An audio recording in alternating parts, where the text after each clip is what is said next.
Is anyone out there?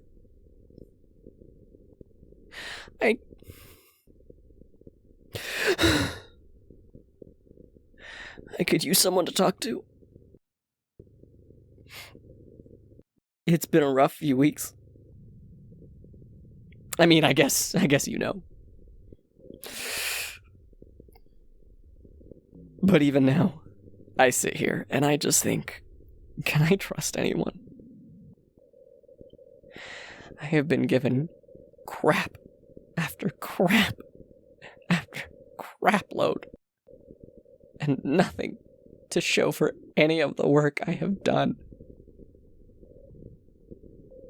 I get attacked, given a concussion, robbed, and now,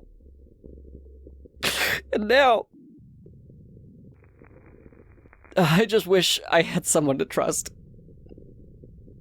It scares me, and it makes me so frustrated that there's people out there I can't rely on. I want to be this haven for people, but I don't know if I can open myself up to that. I had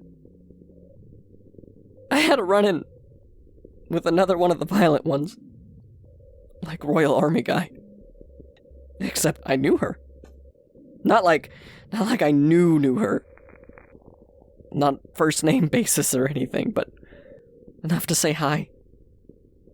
We went to the same grocery store. She always had her 2 kids with her. Probably like 3 and 7. One of them would usually be on her hip, and the other would drag her around by pulling the front of the cart up and down the aisle, showing the little animal mascots on random foods or toys or some nonsense. She always seemed a bit overwhelmed, but never to that point where she was on the edge of a breakdown, you know? When her 2 kids would whine about something or start wailing in the store. She knew how to speak to them. Reasoning with a child. I know, it sounds unheard of. But the way that she spoke to them,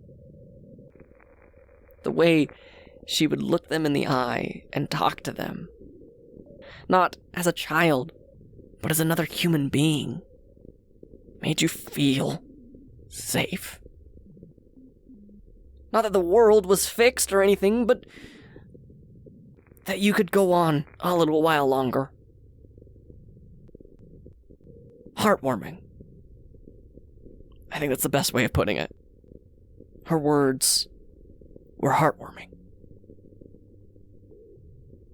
So she followed me yesterday into the hardware store, shambling behind me. It's not unusual for one of the others to follow you somewhere, you know? Just, hey, something move over there, let's take a look. Usually when that happens, I think nothing of it. Keep a good distance. And I was kind of already on this tear of, I should get some stuff for a farm and cultivate some land. I don't know. Something that could help with the food situation in the long term here. You know, prep for the end of the world kind of thing. Anyways.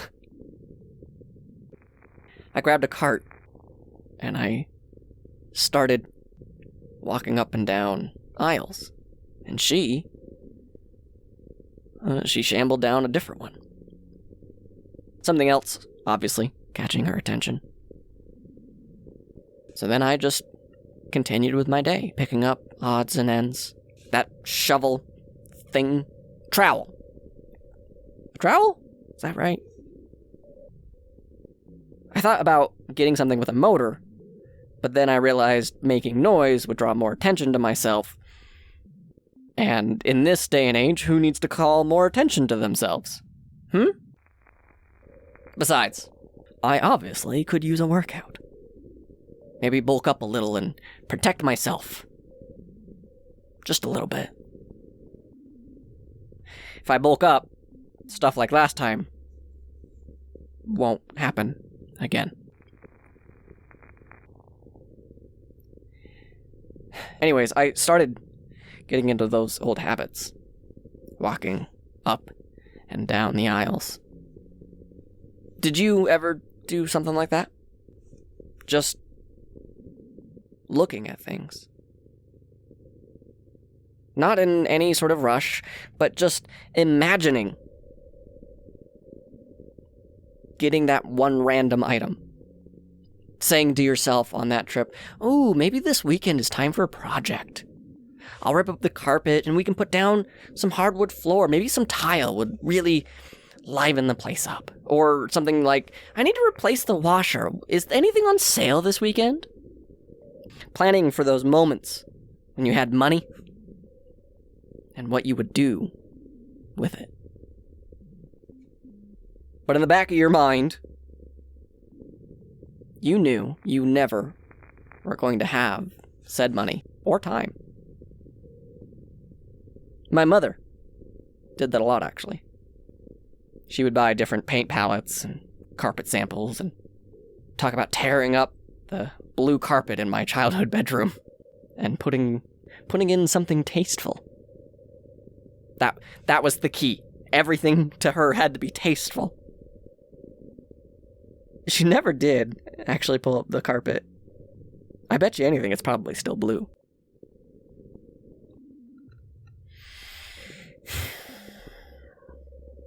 I kept walking up and down the aisles, and I turned a corner, looking at different fixtures that no longer had any power, and that were just collecting dust and cobwebs.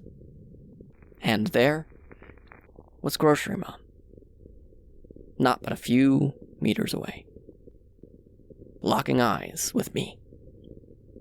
Her jaw slack, and that black ichor dribbling down her chin and staining her pink top that had Wine Mom on it. And we watched each other in silence, her ragged breathing echoing in the store. And we stared at each other for a very long moment. My mind wandered, as it does, and I leaned into the cart a little, trying to remember our world, what it was, what we would have done just a few weeks prior. And then I thought, what is she thinking about? Was it, where are my kids? Do I recognize you? Why don't you understand me? Why am I alone? And then she snapped. No warning. I didn't move. There was no change. Her head just clicked to one side, and she began wailing, and she charged me. I was so caught off guard that when she slammed into the cart that was dividing us, I was knocked down. I tumbled, and I landed back on a toilet display. I recognized the sound of the porcelain breaking and cracking under my instant weight. She pushed the cart over and crawled over it like some creature out of a film. And then when she hit the ground, she bolted towards me, wailing all the while. I could see her dry hands reaching for me. And I held her back, hand on one chest, hand on a wrist.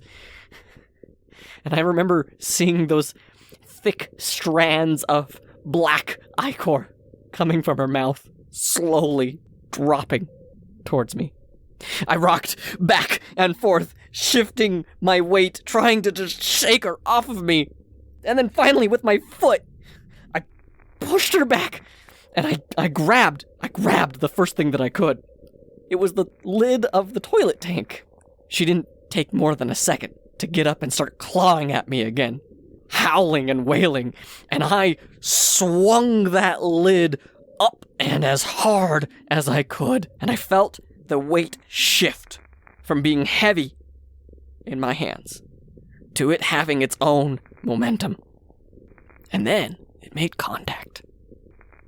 It slammed into her jaw. Her small jaw. I could feel the porcelain break in my grip, but I heard bone cracking. It cracked so loudly under this swing, and then we were showered in a billion pieces of porcelain. And before either of us could react, something changed in me. Something that I still right now can't really describe. In an instant, my body moved without any command. I felt every muscle surge with adrenaline and push past all of my fears and all of my reservations. She staggered on her feet, gaining her balance, and I dropped my shoulder into her stomach, wrapping my arms around her. And I screamed so loud, I thought my throat was going to tear its way out. And I pushed her back, while her wrinkled, dry hands with these long, fragile, broken nails tried to claw herself from me. But I kept pushing back until we both slammed into the aisle wall. The whole thing rattled, and I heard things fall and hit the ground. And the only thing I could focus on was the screaming. And I wasn't sure if it was from me anymore or from her. And I glanced up and I saw her jaw was broken, hanging loosely as if the skin was the only thing to keep it in place. It didn't stop her from trying to wail and hiss at me. So I shifted my weight and I lifted her off of her feet and I threw her onto the cement over my back. Like I had practiced this move dozens, hundreds of times. I couldn't tell you how I knew to do that. It just felt so natural. And I turned and I pressed my foot onto her chest to keep her from getting up.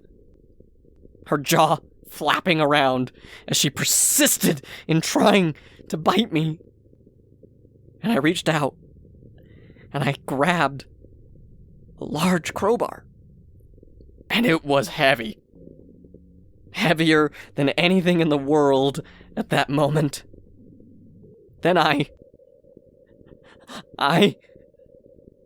swung the crowbar down on her.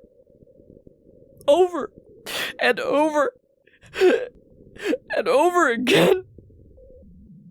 Like I was hammering a stake into the ground. My hands and arms stinging from the impact of the metal bar hitting the cold concrete. And that's when I came to. I recognized what was happening. I just couldn't stop myself. But as I looked around, out of breath, and covered in my own spit from yelling, I saw what I had done.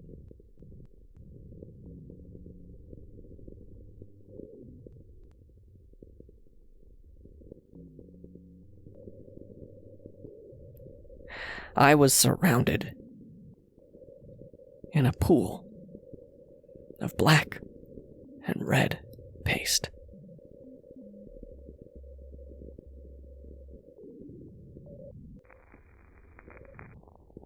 Once where her head was now broken and fractured cement with a corpse between my feet. And I could not look away. My brain was running faster than light, processing everything I had just done. But I couldn't do anything but focus on her. She had children. She was a mother who cared for people. Someone relied upon her for strength and guidance. A voice that could soothe the world, but for a moment. I tried to walk away. I took 2 steps and I lost all strength. And I fell to my knees and I began to cry. This mother wanted probably just to find her kids. Someone who had a voice, someone with something to say, and I took that from her. I killed her.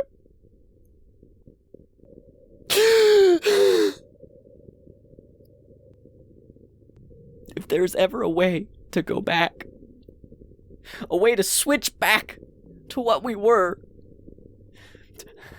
a vaccine, a cure, a wave of some stupid cursed magical wand,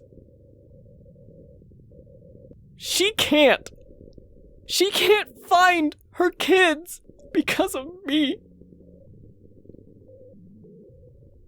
I didn't think. Something I felt so proud of myself for being able to just think about it. I just let my rage take over. I stopped thinking rationally. I stopped thinking about the long term. I just stopped. As I let go of that control, I just wanted her gone. Someone loved her. Someone knew her life story. Someone wanted to be by her side. And now no one will know what happened to her. Child felt safe by having her presence around. Now that will never happen again because of me. I don't want to be alone anymore. I'm afraid of everything. Maybe I deserve to be alone. I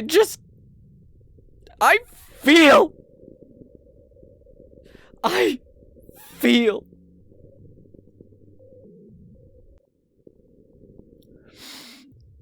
I need help.